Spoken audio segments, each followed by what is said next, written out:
Bismillahirrahmanirrahim. وَلْتَكُنْ مِنْكُمْ أُمَّةٌ يَدْعُونَ إِلَى الْخَيْرِ وَيَأْمُرُونَ بِالْمَعْرُوفِ وَيَنْهَوْنَ عَنِ الْمُنْكَرِ. Assalamualaikum warahmatullahi wabarakatuh. Alladzi ja'alana min ummatin Muhammadin sallallahu alaihi wasallam. Walhamdulillah walladzi akhrajana minaz zulumati ilan nur wa nusallimu ala nabiyil karim Muhammad bin Abdullah bin Abdul Muttalib wa alihi wa sahbihi wa man jahada fi sabilihi hatta yaumil qiyamah. Jamaah sekalian rahmati oleh Allah Subhanahu wa taala, di bulan Rabiul Awal ini kita ketahui bahwa bulan lahirnya manusia mulia, yakni Rasulullah SAW. Dan sekaligus di bulan ini adalah bulan wafatnya Rasulullah SAW. Juga di bulan ini tentu kita Bapak penting kita saling bersabar Pak, karena sering sekali kita ini saling baku siku, baku fitnah, gibah. Itu tentang satu masalah, yakni tentang memperingati Maulid. Tentu hal ini dari dulu sampai sekarang menjadi pro kontra. Ya, terus terang jemaah sekalian, di grup-grup itu sering sekali ada yang dikeluarkan dari grup karena berdebat tentang sesuatu yang tidak perlu diperdebatkan, yaitu tentang setuju Maulid dan tidak setuju. Ya. Dan anehnya ada orang yang terlalu ngotot-ngototan dan tidak siap untuk berbeda pendapat. Saya alami seperti ini Pak, karena kami membina itu lebih 100 grup kami bina, itu dari berbagai lapisan masyarakat. Ada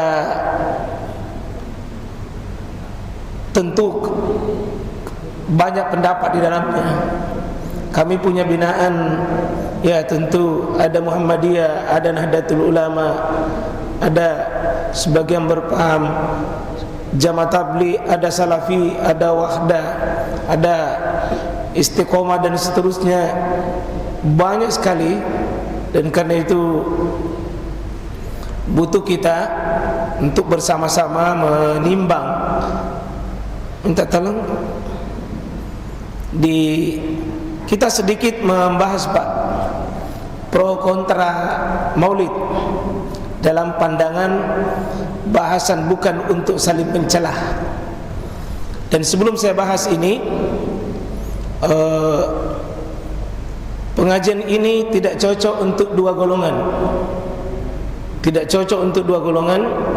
Satu yang suka mengklaim dan suka sekali membidahkan orang. Mohon tidak cocok ini. Yang kedua, tidak cocok bagi golongan yang kedua yang suka mengklaim orang lain Wahabi. Jadi ada dua ini, suka sekali itu bid'ah. Yang kedua, kau Wahabi. Kalau di ruangan ini ada dua golongan ini Pak, akan ribut. Tapi coba kalau kita membahas secara penuh kasih sayang, penuh cinta dan penuh kerahmatan, dengan meletakkan sebagai bahasan ilmiah, bukan dalam konteks kita saling menjustifikasi orang yang berbeda dengan kita. InsyaAllah akan selesai itu, ya. Baik pendekatan bahasa maupun pendekatan istilahi. InsyaAllah saya akan coba berbagi pro kontra alasan-alasan ini. Kami sudah tulis berbagai masalah yang setuju tidak setuju dan alasannya, ya. Kita beri judul pro kontra perayaan Maulid Nabi Muhammad SAW dalam berbagai versi. Kita angkat dulu masalah pertama. Ini alasan yang pro, yang mendukung dulu, Pak, ya. Ini satu, pentingnya memperingati Maulid adalah bertolak belakang dari kisah Abu Lahab. Sering kita dengar ini bagi pihak pendukung. Abu Lahab ini paman Rasulullah SAW yang memerdekakan budaknya yang bernama Suwaibah al-Aslamiyah pada hari lahir Rasulullah SAW. Begitu gembiranya Abu Lahab atas kelahiran kemenakannya ini yang bernama Muhammad SAW, sehingga gembira pamannya, yakni Abu Lahab. Jadi pamannya Nabi itu, Pak, waktu lahir Nabi tinggal 4. 10 sebenarnya bersaudara bapaknya Abdullah itu, tapi meninggal 6.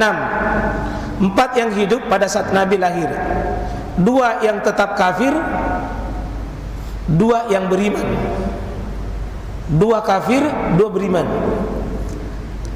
Yang beriman adalah Hamzah, dan yang kedua adalah Abbas.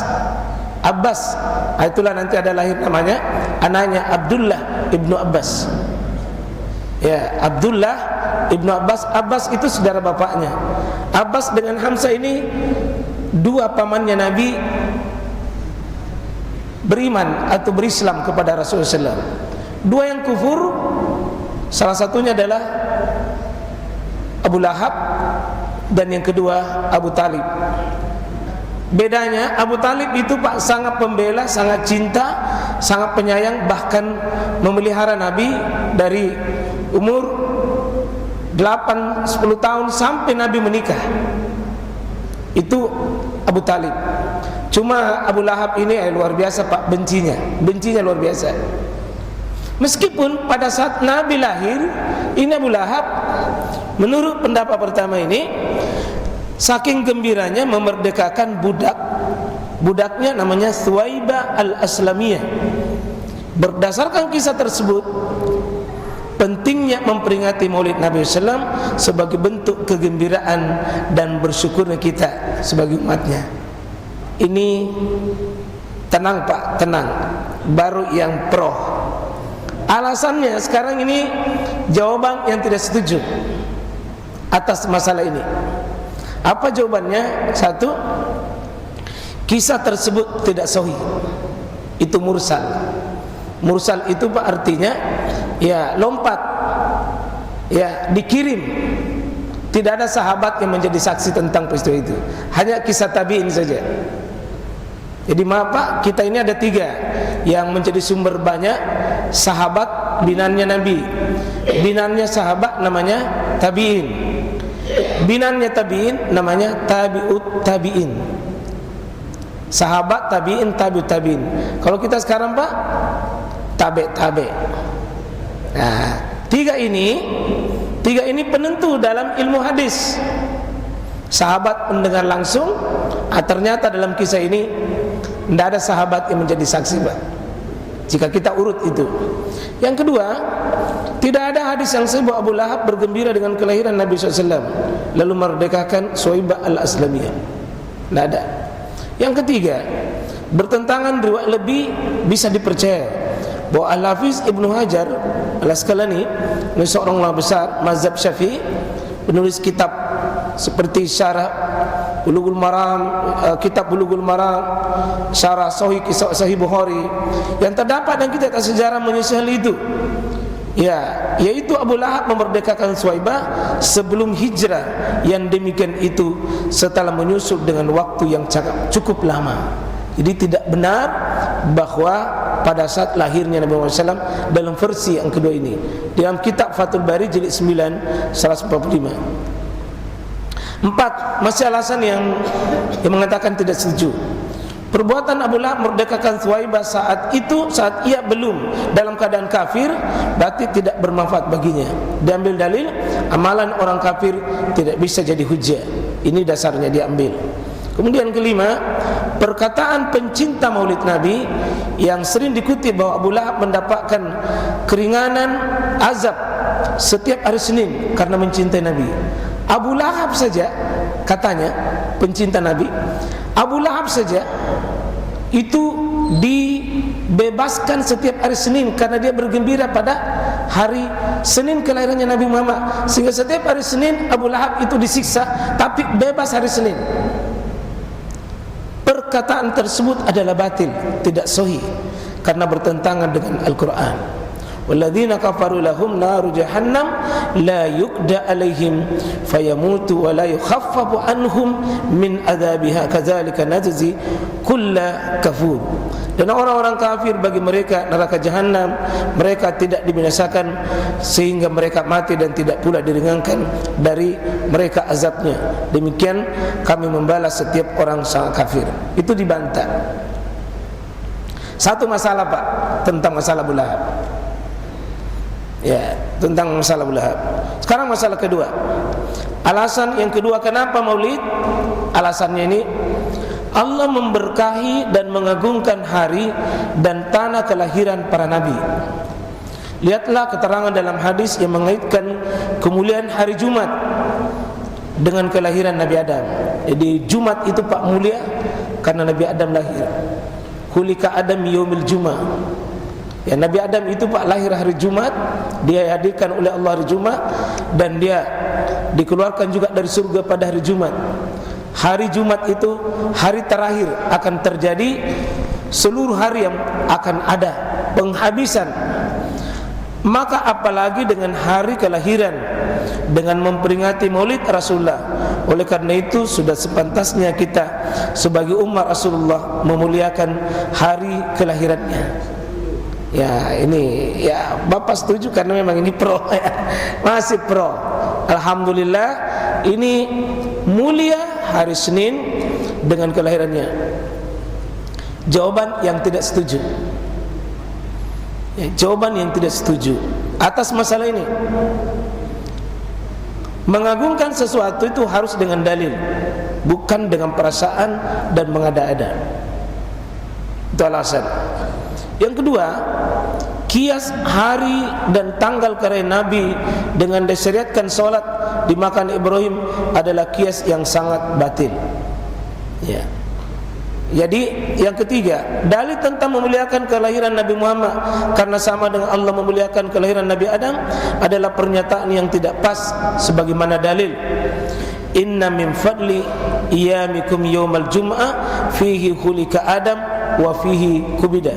Sesungguhnya di antara hari-harimu yang paling utama adalah hari Jumat. Pada hari itu Adam diciptakan dan pada hari itu beliau wafat. Ini katanya tidak pas ya. 4. Nabi memuliakan hari Jumat tetapi tidak menghususkan amalan-amalan sunnah pada hari itu, malah melarang menghususkan pada malam dan hari tersebut.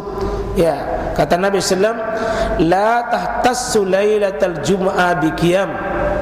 Jangan kalian menghususkan malam Jumat dengan solat malam di antara malam-malam lain. Dilarang itu Pak, solat malam khusus malam Jumat dilarang. Kalau tidak biasa bangun solat malam lain dilarang khusus bangun solat Jumat, khusus mengkhususkan. Dan jangan pula dengan puasa khusus pada Jumat, Tapi kalau ambil ke hari Kamis baru Jumat Pak, tidak ada masalah. Atau ambil hari Sabtu dengan Jumat, tidak ada masalah. Kecuali memang bertepatan dengan hari puasanya. Ya, memang hari-hari yang biasa kita puasakan. Ya. Yang kelima, alasannya orang yang menolak itu, prinsip agama Islam yaitu bahwa landasan ibadahnya adalah wahyu bukan akal. Karena Nabi tidak pernah mengkhususkan hari kelahirannya dengan amal soleh dan ibadah tertentu, tidak diizinkan untuk mengada-adakan amalan pada hari kelahiran. Ini yang dipakai oleh yang menolak, man ahdasa fi amrina haza ma laysa min fahuwa raddun. Barang siapa mengada-ada sesuatu yang baru dalam urusan agama kami ini, pada kami tidak perintahkan, maka itu tidak tertolak. Cuma Pak, dalam pembahasan ini ada kami khusus pembahasan 5 kali pembahasan tentang hadis ini, karena butuh dipahami apa makna bid'ah dalam pembahasan ini. Tidak semua kata baru itu Pak, mohon maaf. Misalnya ada orang mengatakan mobil itu baru bid'ah, enggak. Pesawat itu baru bid'ah. Ya, ini laptop juga ini baru bid'ah. Tapi ini dalam konteks syariat tidak. Itu cuma alat dan wasilah saja. Itu masalah kedua Pak, mengagungkan hari kelahiran Nabi sehingga bisa diperingati seperti tadi hari Senin. Itu kasus yang kedua. Sekarang masalah ketiga, yang pro. Kenapa bermaulid? Para pengusung peringatan maulid Nabi Muhammad SAW itu mengatakan bahwa diantara alasan peringatan maulid adalah karena Rasulullah SAW telah mementingkan berpuasa pada hari kelahirannya. Kan Nabi berpuasa pada hari kelahirannya Pak, setiap hari Senin, seperti yang diriwayatkan oleh Abu Qatadah dalam hadis riwayat Imam Muslim. An Abi Qatadah al-Ansari radhiyallahu an anna Rasulullah SAW suila an saumil al-itsnain. Nabi ditanya tentang puasa Senin. Nabi sering puasa Senin Pak, lalu Nabi ditanya, faqala fi, maka Nabi berkata, kenapa saya puasa hari Senin? Wulidtu fi, saya dilahirkan pada hari Senin, jadi saya puasa. Berarti ini isyarat bagi orang memperingati maulid. Kalau begitu Nabi memperingati hari kelahirannya, mengingatkan tentang kelahirannya. Nabi berpuasa hari Senin dengan alasan pada hari itu saya dilahirkan. Jadi kata para ulama Pak, berdasarkan sini boleh kita mengingat hari kelahiran dan berbuat sesuatu yang terbaik pada hari kelahiran kita. Ya, salah satu kunci amal yang paling terbaik adalah berpuasa. Kalau memang Bapak bisa berpuasa dengan mengambil kias ini, dalil ini, boleh Bapak baca Quran. Karena inti dari puasa itu adalah memperbanyak amal soleh dan mengurangi maksiat. Sebagai bentuk bersyukur, banyak mendatangkan kebaikan di saat hari kelahiran kita. Salah satunya adalah berpuasa. Boleh mungkin yang lain Pak, memperbanyak sedekah pada saat hari kelahirannya. Boleh mungkin berzikir, boleh mungkin qiyamul lail dan seterusnya. Sebagaimana Nabi memperingati hari kelahirannya ini dengan banyak berpuasa. Ditambah lagi wa fihi unzila alayya, pada hari Senin itu kenapa saya puasa? Karena wahyu diturunkan atasku pada hari Senin, sebagai bukti aku bersyukur atas hari Senin itu. Nabi itu menerima wahyu hari Senin. Nabi juga lahir pada hari Senin. Jadi kapan Nabi lahir Pak? Wahyu menentukan hari Senin, tidak ada bantahan itu. Karena itu hadis riwayat Muslim jelas, cuma tanggalnya dan bulannya tidak ada hadis secara jelas. Cuma ahli sejarah yang mencatat tentang masalah itu. Ini alasannya mengatakan tidak. Sekali lagi Bapak, kalau kita tahu pahamnya orang, kita mau mengerti, bisa paham, ya kita tidak ribut sebenarnya. Apabila maksud diadakannya maulid adalah merealisasikan rasa syukur kepada Allah Subhanahu wa taala atas nikmat kelahiran Rasulullah SAW, maka seharusnya rasa syukur itu dijukkan dengan puasa sebagaimana Rasulullah SAW bersyukur kepada Rabbnya pada hari Senin. Namun ini berbeda dengan mereka melaksanakan maulid, karena mereka tidak berpuasa pada hari tersebut, justru makan-makan. Justru makan-makan.